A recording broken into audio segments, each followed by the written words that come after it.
नमस्कार दोस्तों, स्वागत है आपका मेरी यूट्यूब चैनल जीएस प्लेनेट पर। हम लोग आज 11 और 12 के करंट अफेयर्स को देखेंगे। मुझे पता है 2 दिन से वीडियो नहीं आया होगा, बहुत सारे लोग को थोड़ी सी प्रॉब्लम हुई होगी, तो लगातार वीडियो आते रहते हैं तो आपका भी मन लगा रहता है। लेकिन बहुत ही बेहद इमरजेंसी में मुझे घर आना पड़ा। दो ट्रेजेडी मेरे साथ एक साथ हुई हैं। मेरा बेबी जो कि वायरल निमोनिया से ग्रसित था, तो 3 दिन आईसीयू में था। आज ही मैं उसे लेकर आया हूँ और इसी बीच में मेरे फादर इन लॉ की डेथ भी हो गई। और तो वो अलग से ट्रेजेडी थी। दो एक साथ प्रॉब्लम्स आ गई थी, जिसकी वजह से मुझे अचानक से घर आना पड़ा। तो अब समझ सकते हैं इस सिचुएशन पे मैं कैसे जो है वीडियो बना पाता। फ़िलहाल अभी थोड़ा सा मैं फ्री हुआ हूँ और मैं आज ही ये वीडियो लेकर आया हूँ। तो देखते हैं आगे। पहला प्रश्न आज का, 2 वर्ष तक के बच्चों को कोरोना टीका देने वाला दुनिया का पहला देश कौन सा है? Which is the first country in world to vaccinate children up to 2 years. ये एग्ज़ाम में पूछा जा सकता है। और ऐसा करने वाला दुनिया का पहला देश है, ओहो यहाँ तो ऑप्शन ही मैंने गलत दी, सारे ऑप्शन गलत दे दिए हैं। तो सही आंसर, चलो ठीक है, यहाँ पे मैं एक काट देता हूँ। चलो एल सल्वाडोर काट के यहाँ पे लिख देता हूँ क्यूबा। सही आंसर क्या है? क्यूबा। देख रही है, थोड़ा सा मेरा दिमाग भी इस समय काम नहीं कर रहा है, तो कोई बात नहीं, यहाँ पे मैं इसे करेक्ट कर दूंगा ऑप्शन। सही आंसर क्या होगा? क्यूबा। क्यूबा दुनिया का पहला देश हो गया है जिसने 2 वर्ष तक के बच्चों को, जिन्हें टोडलर इंग्लिश में टोडलर्स बोलते हैं, क्या बोलते हैं? टोडलर्स, यहाँ लिखा होगा कहीं। ये 2 वर्ष तक के जो बच्चे होते हैं उनको टोडलर्स कहा जाता है। 2 साल के बच्चों को कोरोना टीका लगाने वाला पहला देश बना क्यूबा, और दी जाएंगी 3 खुराक दी जाएंगी। ठीक है, ये इंपॉर्टेंट है। क्यूबा के बारे में देख लेते हैं। क्यूबा एक नॉर्थ अमेरिकी देश है। ये पूरा का पूरा नॉर्थ अमेरिका है। नॉर्थ अमेरिका, ये देख रहे हैं पूरा, यहाँ पर ये नॉर्थ अमेरिका है, यहाँ पर आपको दिख रहा है ये क्यूबा। थोड़ा जूम करेंगे तो इस तरह से आएगा। क्यूबा की राजधानी क्या है? हवाना। और ये एक कम्युनिस्ट कंट्री है। कम्युनिस्ट कंट्री का मतलब यहाँ पर कम्युनिज्म है। कम्युनिज्म का मतलब साम्यवाद। साम्यवाद क्या होता है? एक पॉलिटिकल और इकोनॉमिकल थ्योरी है, जिसमें क्या होता है कि जो कमज़ोर वर्ग होता है या बॉटम पर रहने वाले लोग, मजदूर, किसान, ये सारे लोग सत्ता पर कब्जा कर लेते हैं। इस तरह की आइडियोलॉजी इसके जो टॉर्च बियरर रहे हैं वो कार्ल मार्क्स ने इस थ्योरी को आगे बढ़ाया था। फिलहाल इतना आपसे नहीं डिटेल में पूछा जाएगा, बस आपको पता होना चाहिए क्यूबा की राजधानी क्या है। क्यूबा की राजधानी क्या है? हवाना है। और बस इससे ज़्यादा कुछ नहीं पूछा जाएगा, क्योंकि इतनी भी महत्वपूर्ण कंट्री नहीं कि इसका राष्ट्रपति, प्रेसिडेंट, करेंसी याद करो। सिर्फ याद रखना है क्या? हवाना में। और ये कहाँ पर है? नॉर्थ अमेरिका का एक देश है। देखिए, ये अमेरिका का एक स्टेट है, फ्लोरिडा। इसकी राजधानी है मियामी। मियामी से बहुत ज़्यादा दूर नहीं है। ठीक है, तो ये बात थी क्यूबा की। अगला क्वेश्चन, बहुत ही इंपॉर्टेंट क्वेश्चन, कि उत्तराखंड का नया राज्यपाल किसे बनाया गया? Who has been appointed as new governor of Uttarakhand. आपको पता है कि उत्तराखंड की राज्यपाल इस समय कौन थी? पहले बेबी रानी मौर्य जी थी, जिन्होंने अपनी पर्सनल रीजन की वजह से रिज़ाइन दे दिया। इसके बाद वहाँ पर लेफ्टिनेंट जनरल गुरमीत सिंह जी को राज्यपाल बनाया गया। तो इसका आंसर सही होगा क्या? ए। इसके अलावा भी क्या हुआ, कुछ और राज्यपालों के पोर्टफोलियोज को शफल किया गया था, और देख लेते हैं।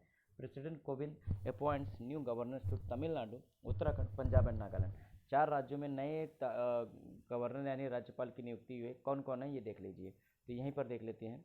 देखिए, लेफ्टिनेंट जो जनरल गुरमीत सिंह को, इनको उत्तराखंड का बनाया गया है। ठीक है। एन रवि जी को, ये पहले नागालैंड के राज्यपाल हुआ करते थे, इनको तमिलनाडु का, समझ में आया? तमिलनाडु का राज्यपाल बना दिया गया है। तमिलनाडु के जो राज्यपाल थे वो बनवारी लाल पुरोहित जी थे, उनको अब कंप्लीट रूप से पंजाब का बना दिया गया है। अब बचा, देखिए देखिए ध्यान दीजिएगा, अपने पास कितने राज्य देखो। एक है असम। असम के राज्यपाल कौन है? जगदीश मुखी हैं। कौन है? जगदीश मुखी, इस समय भी हैं। ठीक। और नागालैंड, नागालैंड के राज्यपाल कौन है? नागालैंड के कोई नए राज्यपाल नहीं, जगदीश मुखी को ही इनको एडिशनल चार्ज दिया गया है। किसका? नागालैंड का। पहले नागालैंड का कौन हुआ करते थे? एन रवि हुआ करते। अब एन रवि जी को दे दिया गया है किसका चार्ज? तमिलनाडु का परमानेंट चार्ज दे दिया गया है। ठीक है। लेफ्टिनेंट जनरल गुरमीत सिंह जी को, इनको क्या मिला है?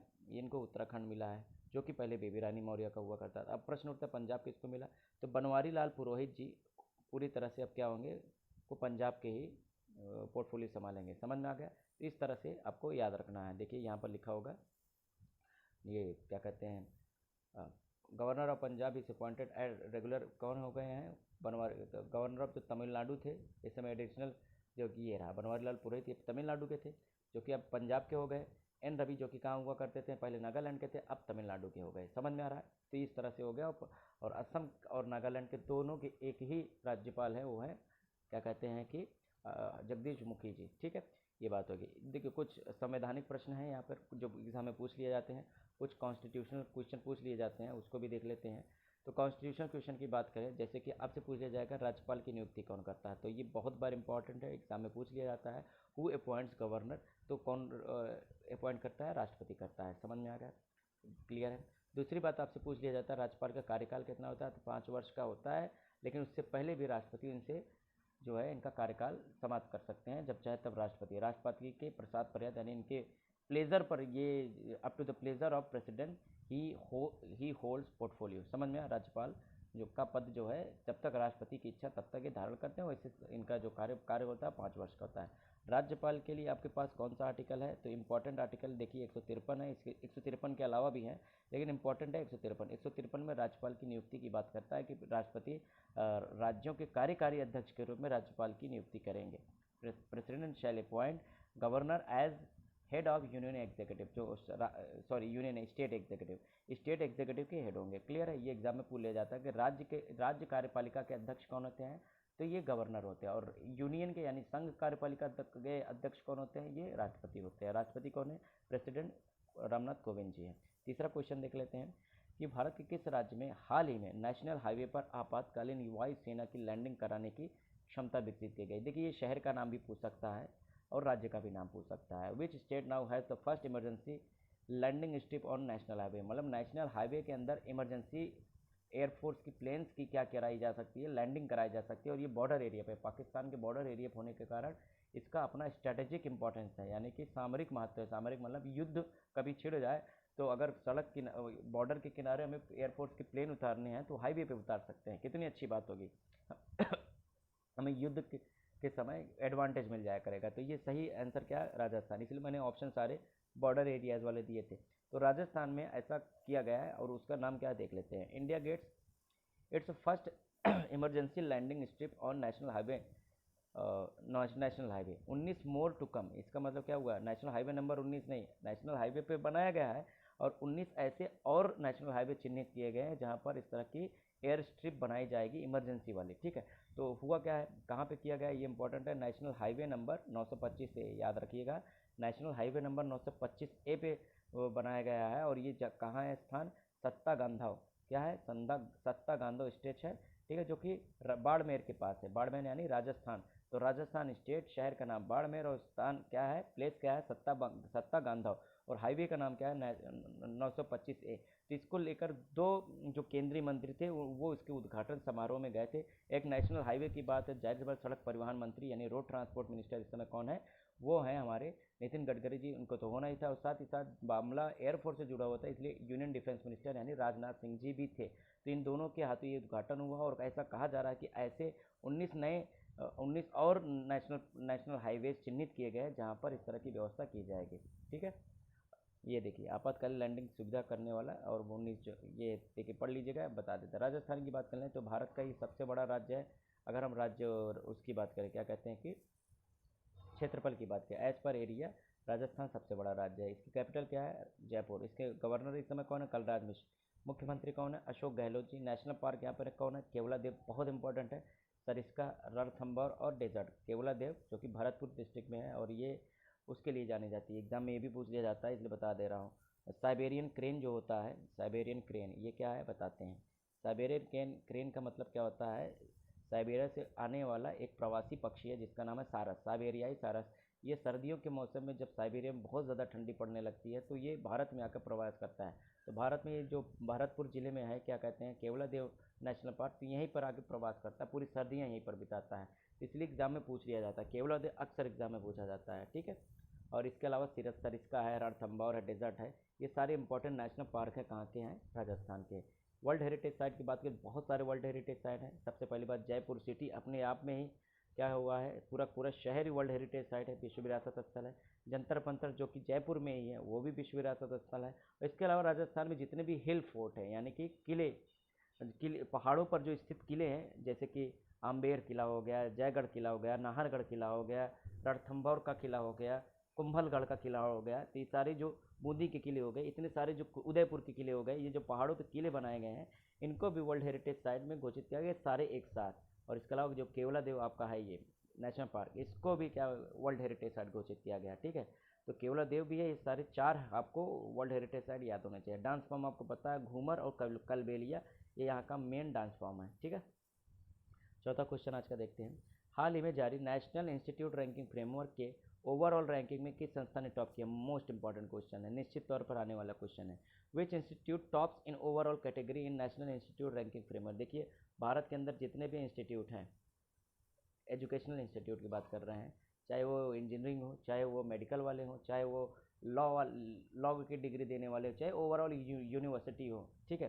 तो इस तरह के जितने भी हायर एजुकेशन के क्षेत्र में काम करने वाली संस्थाएं हैं, उनकी कैटेगरी बनाई गई है अलग अलग कैटेगरी में, और एक ओवरऑल कैटेगरी होते हैं, यानी सभी तरह के कैटेगरी को मिलाकर। तो ये रैंकिंग जारी की जाती है, NIRF रैंकिंग। तो इसी में आपको बताना है कि टॉप किसने किया। तो IIT मद्रास पिछले 3 साल से लगातार टॉप कर रहा है, तो ये याद रहना चाहिए, ठीक है।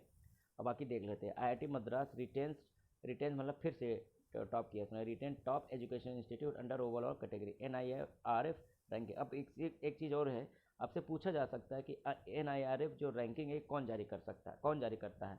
तो ये शिक्षा मंत्रालय के द्वारा जारी किया जाता है। इसलिए देखिए, द मिनिस्टर ऑफ एजुकेशन यानी धर्मेंद्र प्रधान, जो कि शिक्षा मंत्री है, इन्होंने ये रिपोर्ट जारी की है। इस रिपोर्ट के अनुसार क्या हुआ, IIT Madras has retain its number 1 position, while IISc Bangalore at number 2 और IIT बॉम्बे नंबर 3। तो नंबर 1 पर कौन है? IIT मद्रास। IIT मद्रास अभी चर्चा में रहा है क्या? नियो बोल्ट इसने बनाया है। क्या बनाया है बच्चा? नियो बोल्ट बनाया है, जो कि इलेक्ट्रॉनिक व्हीकल है, इलेक्ट्रॉनिक व्हील चेयर है। तो ये एग्जाम में पूछा जा सकता है। और दूसरा IISc बेंगलोर, ये भारत की जो संस्था है, इंडियन इंस्टीट्यूट ऑफ साइंस, ये जो अभी टाइम्स ने वर्ल्ड रैंकिंग जारी की थी यूनिवर्सिटीज़ की, उसमें 351वें पोजीशन पे थी। भारत की तरफ से टॉप रैंक किसने हासिल किया था? IISc बेंगलोर। और बाकी IIT बॉम्बे नंबर 3 पर है, ठीक है। यही 3 आपको पूछा जाएगा, बाकी और जो कैटेगरीज है वो नहीं पूछी जाएंगी। MBA में मतलब मैनेजमेंट में कौन टॉप किया है, और इंजीनियरिंग में किसने टॉप की, ये नहीं पूछा जाएगा। आपको सिर्फ इतना याद रखना है, टॉप पोजीशन किसकी है? IIT मद्रास। और सेकंड पोजीशन किसकी है? IISc बेंगलोर।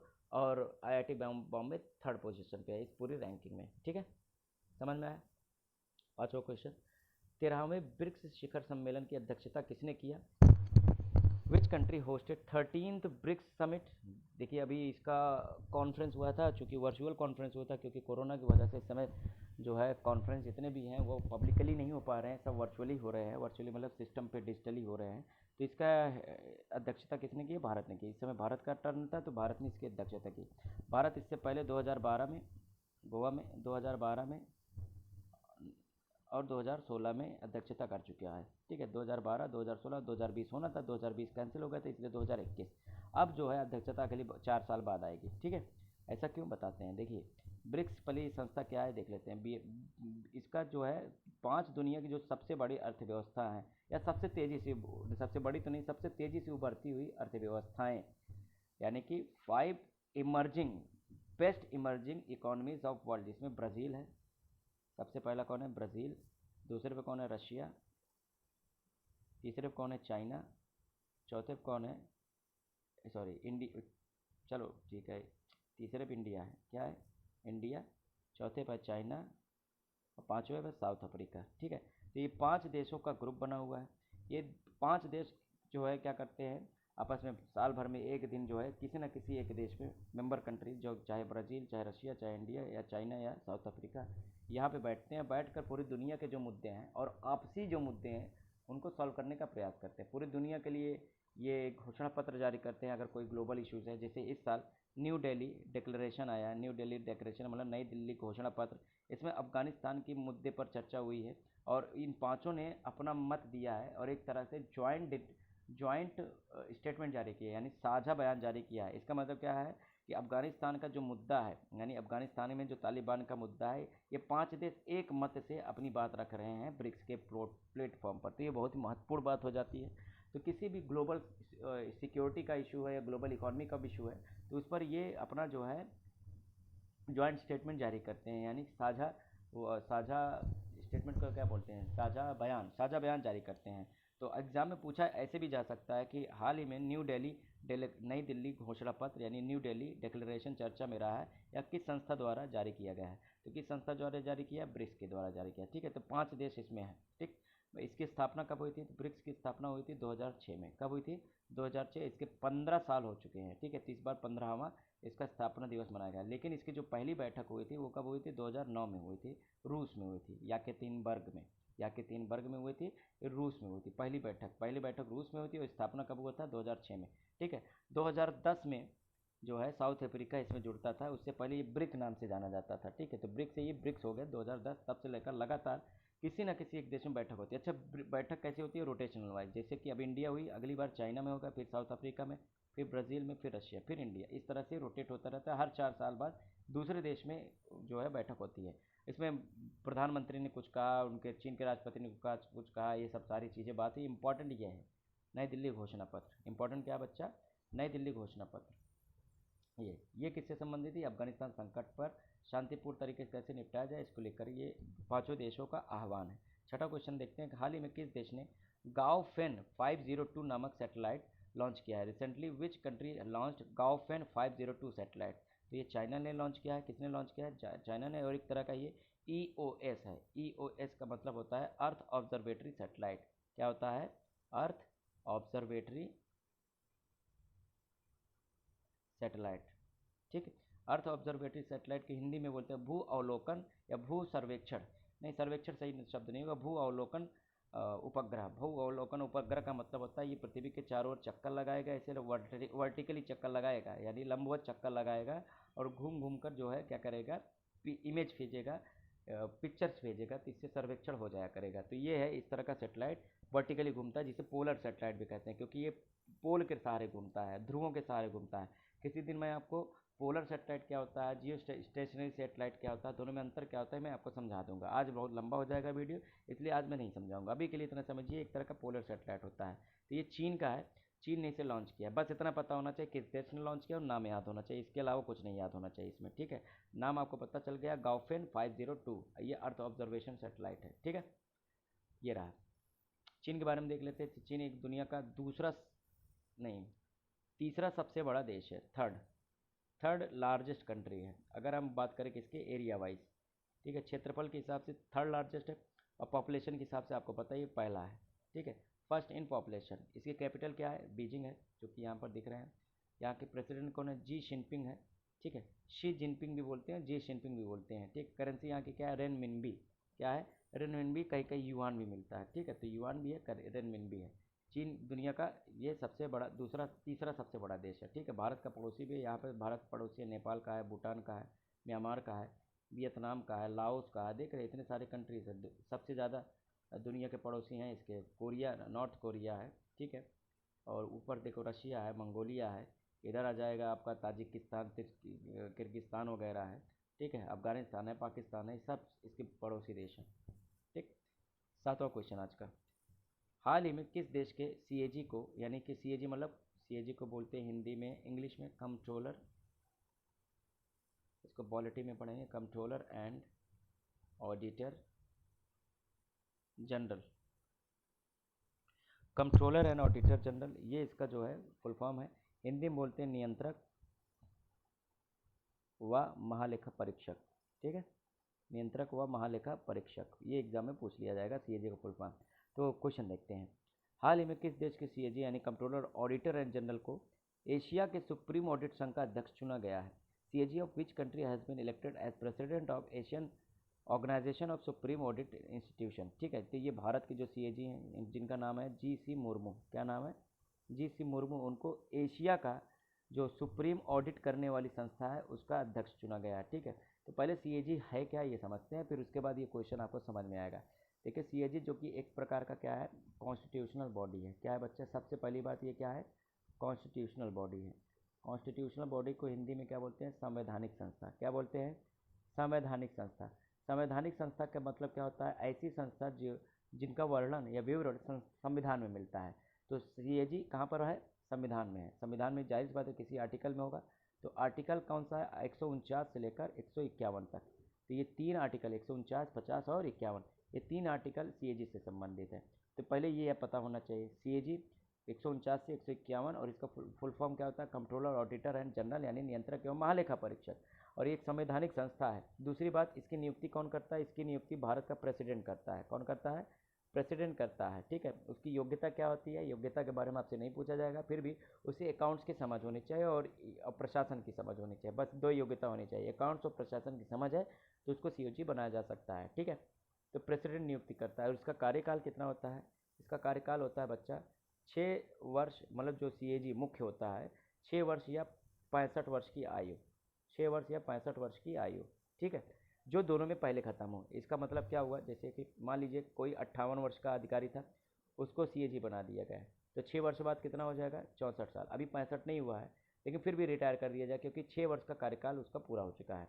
तो 6 वर्ष और 65 वर्ष में जो पहले समाप्त हो रहा होगा वही मान लिया जाएगा। जैसे मान लीजिए 61 वर्ष की आयु में नियुक्ति हुई, तो जाहिर सी बात है 6 साल का कार्यकाल कब खत्म होगा? 67 में समाप्त होगा। तो इसीलिए इसको नियुक्त रिटायर कब कर दिया जाएगा? 65 साल। मतलब अगर उसकी 65 वर्ष की आयु पहले खत्म हो रही है तो रिटायर हो जाएगा, और अगर 6 वर्ष का कार्यकाल पहले खत्म हो रहा है तो खत्म हो जाएगा। तो 6 वर्ष या 65 वर्ष की आयु, विच एवर इज अर्लियर, ये एग्जाम में पूछ लिया जाता है। सीएजी का काम क्या है? देखिए, भारत में जो सरकारें हैं, केंद्र सरकार एक तरफ केंद्र है, दूसरी तरफ राज्य है, ये सब सरकारें क्या करती हैं? ये टैक्स कलेक्ट करती हैं नागरिकों से, और टैक्स कलेक्ट करने के बाद उन्हें विकासात्मक कार्यों में क्या करती हैं? बजट के माध्यम से खर्च करती हैं। तो बजट में जितना ही है, राज्य का अपना बजट होता है, केंद्र का अपना अलग बजट होता है। तो बजट में जितना बजट उन्होंने बनाया है कि हम इतना खर्च करेंगे, इतना खर्च करेंगे, इतना खर्च करेंगे, तो उन्हीं की ऑडिट करता है क्या? सीएजी। समझ में आया? सीएजी केंद्र का भी ऑडिट करता है और राज्य का भी ऑडिट करता है। ऑडिट करने का मतलब जांच पड़ताल करता है कि जो पैसे जिस उद्देश्य से निकाले गए हैं क्या उसी में खर्च हो रहे हैं। अगर ऐसा नहीं होता तो वो सारे के सारे अकाउंट्स मांगता है। अकाउंट्स किसको सौंप देता है? राष्ट्रपति को सौंप देता है। किसको सौंप देता है? राष्ट्रपति। और राष्ट्रपति कहाँ सौंप देते हैं? पार्लियामेंट में। पार्लियामेंट में जब सौंपते हैं तो उसमें जो एक कमेटी होती है, पब्लिक अकाउंट्स कमेटी, वो क्या करती है? जांच करती है इस रिपोर्ट के। तो वहाँ पे पता चलता है कि बहुत सारे ऐसे खर्चे हैं जिनका विवरण नहीं मिला, तो उन्हीं को घोटाला बोल दिया जाता है। तो यानी कि सीएजी पूरे भारतीय लोकतंत्र के लिए बहुत ही महत्वपूर्ण संस्था है, क्योंकि ये एक तरह से लोकतंत्र का प्रहरी है। क्यों? क्योंकि जो खर्च हो रहा है सही तरीके से खर्च हो रहा है, सही जगह खर्च हो रहा है, इसका पूरा का पूरा ये ऑडिट करती है, अंकेक्षण करती है, इसलिए बहुत इंपॉर्टेंट है। अब समझ में आया? तो भारत का जो सीएजी है, ऐसे पूरे हर देश में सीएजी है। तो एशिया का जो सीएजी का सुप्रीम ऑर्गेनाइजेशन है, उसके हेड कौन चुने गए हैं? उसके हेड भारत के सीएजी चुने गए, जिनका नाम है जी.सी. मुर्मू। अब क्वेश्चन समझ में आ गया हुआ। तो एशियन जो सीएजी का इंस्टीट्यूशन है उसके हेड चुने गए हैं, ठीक है। बहुत कुछ बता दिया हमने इसके बारे में, और कुछ नहीं जानना है। संविधान का जो मैंने चीज़ें बोली वो नोट कर लेना है, और बाकी चीज़ें मैंने जो बताई वो नोट कर लेना है, ठीक है। इससे ज़्यादा कुछ नहीं, ठीक। सीएजी आज का लास्ट क्वेश्चन कि 8वां, बिटकॉइन को वैध मुद्रा बनाने वाला दुनिया का पहला देश कौन है? Which country accepted bitcoin as its official currency? तो ऐसा करने वाला दुनिया का पहला देश है एल सल्वाडोर। कौन है? El Salvador. अभी बिटकॉइन क्या होता है? एक तरह का, अभी समझिए, एक तरह का डिजिटल करेंसी है। ये क्या है? डिजिटल करेंसी है। हालांकि बहुत सारे देशों ने अभी इसे मान्यता नहीं दी है, भारत सरकार ने भी मान्यता नहीं दी है, आरबीआई ने मान्यता नहीं दी है, लेकिन एल सल्वाडोर पहला दुनिया का ऐसा देश होगा जिसने इसे ऑफिशियल करेंसी के रूप में मान्यता दी है। अब ये क्या होता है, कैसे मिलता है, इसको लेकर कभी मैं सेपरेट वीडियो बना दूंगा बिटकॉइन को लेकर। अभी के लिए इतने समय एक तरह का डिजिटल करेंसी है, और ये इस समय एक तरह का ऑटोनोमस करेंसी कह सकते हैं। ऑटोनोमस इसलिए है, स्वायत्त करेंसी इसलिए करें, इस पर किसी सरकार का कंट्रोल नहीं है, तो इसको लेकर कुछ संदेह भी हैं, कुछ चिंताएं भी हैं, इसीलिए भारत सरकार अभी इसे मान्यता नहीं दे रही। हालांकि एल सल्वाडोर ने मान्यता दी थी। अभी ये एल सल्वाडोर कौन सा कंट्री है देख लेते हैं। एल सल्वाडोर नॉर्थ अमेरिका की एक कंपनी है, यहाँ पे छोटा सा दिख रहा है, यही है आपका एल सल्वाडोर, ठीक है। छोटा मैक्सिको जस्ट नीचे है, बस इतना पता होना चाहिए। इसकी राजधानी कुछ नहीं पूछा जाएगा, बस आपको लोकेशन पता होना चाहिए। एल सल्वाडोर कहाँ पर है? ये अमेरिका में है, नॉर्थ अमेरिका, ठीक है। तो आज हमने इतने क्वेश्चन डिस्कस किए, होपफुली समझ में आया होगा, ठीक है। जैसे जैसे समय मिलेगा मैं वीडियो देता रहूँगा, क्योंकि अभी ट्रिकी टाइम चल रहा है मेरा। हो सकता है 1-2 दिन और वीडियो ना आए, लेकिन जितना जब भी आएगा मैं उसे पिछला कवर कर दूंगा। आज के लिए इतना ही। Thank you. Have a great day.